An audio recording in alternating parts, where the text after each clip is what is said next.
বিসমিল্লাহির রহমানির রহিম। আসসালামু আলাইকুম। তস্কারস কিচেন থেকে আপনাদের জন্য একটা রেসিপি নিয়ে এসেছি। আজকে আপনাদের সাথে আমি বেগুন ভর্তার একটা রেসিপি শেয়ার করব। এই বেগুন ভর্তার জন্য আমি কিভাবে ভর্তাটা করব সেটাই আপনাদের সাথে শেয়ার করছি। এখন অল্প পরিমাণে আমি চুলায় তেল দিয়ে দিলাম।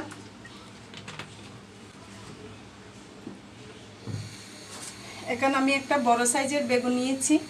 বেগুনের মধ্যে আমি অল্প পরিমাণে লবণ আর হাফ চামচ হলুদের গুঁড়া দিয়ে মেখে নিচ্ছি। মেখে আমি বেগুনটাকে একটু ভাজা করে নিব। আজকে বেগুন ভাজাটা আমি ভাজা করে করতেছি। এটাকে আবার পুরিও করা যায়। আমার বেগুন পুরিয়ে ভর্তাটা কিন্তু আমার রেসিপির মধ্যে দেওয়া আছে, আপনারা চাইলে দেখে নিতে পারেন কিভাবে করেছি। আমি আজকেরটা করছি আমি একটু ভাজা করে। দুইটার টেস্ট আলাদা আলাদা। পুরা বেগুনের ভর্তাটার টেস্ট একটা আলাদা, এই ভাজা বেগুনের ভর্তার টেস্টটাও আলাদা। আবার পুরা বেগুনকে পুড়িয়ে কাঁচা ভর্তাটাও একটা আলাদা টেস্ট হয়। অনেকভাবে খাওয়া যায়, আপনারা অনেকে জানেন পারেন সবাই। আমি একটু নতুনদের জন্য আমার মতো করে শেয়ার করছি।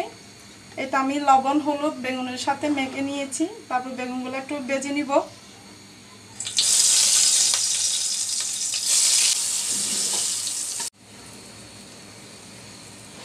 আমি এভাবে করে সবগুলা বেগুন ভেজে নিব। দুই সাইডে এভাবে করে একটু লাল লাল লাল করে ভেজে নিয়ে নিচ্ছি। আমার বেগুন ভাজা হয়ে গেছে। এবার একই তেলের মধ্যে আমি একটা পেঁয়াজ কুচি আর 3-4 কোষ আমি রসুনকে একটু পাতলা করে দিয়েছি, তাড়াতাড়ি যেন ভাজা হয়ে যায়। একটু জাস্ট হালকা ভাজা করে নিব, বেশি কালচে করব না। পেঁয়াজ আর রসুন হালকা ভাজা হয়ে গেছে। আমি একটু এক সাইড করে মরিচটা একটু ভেজে নিব। এখানে আমি দিয়েছি 2টা শুকনা মরিচ গোটা আর 2টা কাঁচামরিচ। কাঁচামরিচ দুটাকে আমি একটু হালকা করে চিড়ে দিয়েছি ফালি করে, যেন মরিচটা না ফুটে। এভাবে করে দিলে কখনো মরিচ ফুটবে না। এই তো কাঁচামরিচ আর শুকনো মরিচ ভাজা হয়ে গেছে। পাতলা চামড়াটা আমি এভাবে করে উঠিয়ে নিচ্ছি। এবার শুকনো মরিচ আর কাঁচামরিচ একটু লবণ দিয়ে ভর্তা করে নিব। আমি প্রথমে লবণ দিয়েছিলাম বেগুনের মধ্যে 1 চিমটি পরিমাণ, এখন আরও 1 চিমটি পরিমাণ দিলাম।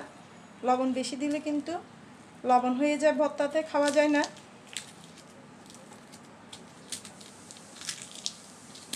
এটা আপনারা চাইলে শুধু শুকনো মরিচ দিয়ে করতে পারেন, আবার শুধু কাঁচামরিচ দিয়েও করা যায়। আমার থেকে দুইটার সাথে দিলে একটু ফ্লেভারটা ভালো লাগে। রসুন আর পেঁয়াজ ভাজা দিয়ে দিচ্ছি, সাথে ধনিয়া পাতা। আমি একদম আমিষ করে ম্যাশ করব না। সরিষার তেলের ফ্লেভারটা দিচ্ছি অল্প পরিমাণে, হাফ চামচের মতো, শুধু সরিষার তেলের সুগন্ধিটার জন্য।